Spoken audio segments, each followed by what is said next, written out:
दोस्तों, ये कहानी एक सच्ची घटनाओं पे आधारित है। दोस्तों, ये कोई नाटक नहीं है, कोई मनगढ़ंत कहानी नहीं है।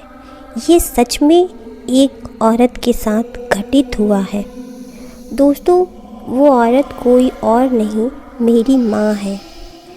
दोस्तों, वैसे तो आत्माओं से हमें कोई डर नहीं होता है, लेकिन दोस्तों आत्माएं कुछ बुरी कुछ अच्छी इस धरती पर मौजूद होते हैं। दोस्तों, हमें आत्माओं से डरना भी नहीं चाहिए, क्योंकि बहुत ही कम ऐसी आत्माएं होती हैं कि बुरी होती हैं। जैसे दोस्तों, इस बात से आप लोग जान सकते हैं कि अगर कोई बुरा इंसान है तो उसकी आत्मा भी बुरी ही रहती है।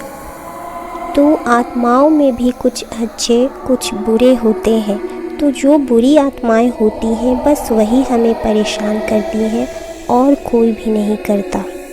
दोस्तों, आपको जानकर हैरानी होगी कि जैसे हम लोग आत्माओं से डरते हैं, भूत प्रेतों से डरते हैं, उसी तरह वो भी डरते हैं, वो भी हमसे दूर ही रहना चाहते हैं। दोस्तों, ज़्यादा बात ना करते हुए अब हम लोग कहानी की तरफ बढ़ते हैं।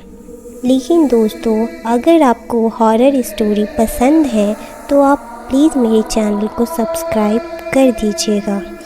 ये कहानी शुरू होती है आरा से सटे एक गांव की, जिसका नाम है खेड़ी। दोस्तों, अब तो यातायात की कोई भी कमी नहीं है वहाँ पर, लेकिन दोस्तों पहले के टाइम में आप समझ सकते थे कि कैसे गांव में लोग गुजारा करते थे। दोस्तों, पहले घड़ी भी नहीं हुआ करती थी और औरतें शौच के लिए खेत में जाया करती थी। लेकिन दोस्तों, आपने कभी सोचा है कि अगर औरतों को शौच के लिए रात में जाना पड़े तो क्या होगा? तो दोस्तों, ऐसा ही मेरी माँ के साथ हुआ था। दोस्तों, एक रात ऐसा आया जब मेरी माँ को आधी रात में महसूस हुआ कि उसे शौच जाना है। फिर मेरी माँ ने बुआ जी को उठाया और कहा कि चलिए खेत में।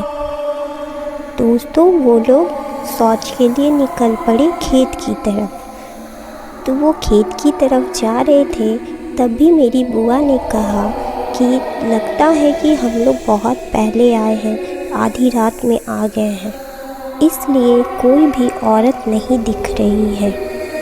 तभी मेरी माँ की नज़र आलू के खेत में बैठे एक इंसान पर हुई। तो माँ ने कहा, नहीं दीदी, उधर देखिए, वहाँ भी तो एक औरत बैठी है। बस दोस्तों, कहने भर की देरी थी और उसने मेरी माँ को दौड़ा दिया। मेरी माँ आगे आगे भागती जा रही थी और पीछे से वो जो भी थी आत्मा या कुछ भी बोलिए, वो दौड़ाए जा रही थी। और दोस्तों, मेरी माँ प्रेग्नेंट थी और आप लोगों ने सुना भी होगा कि जो भी आत्माएं या कुछ भी होती हैं वो प्रेग्नेंट लेडी को बहुत परेशान करती हैं। मेरी माँ भागती जा रही थी, तभी उसकी नज़र एक खेत में बैठे इंसान पर हुई जो बीड़ी या सिगरेट कुछ पी रहा था और उसने आग भी जलाई थी। और जैसा कि दोस्तों, आत्माएं आग से बहुत डरती हैं। फिर दोस्तों, उसने मेरी माँ की जान बचाई और मेरी माँ को घर तक सही सलामत पहुँचाया। दोस्तों, मेरी स्टोरी अच्छी लगी हो तो ही मेरी वीडियो को लाइक करें और चैनल को सब्सक्राइब करें।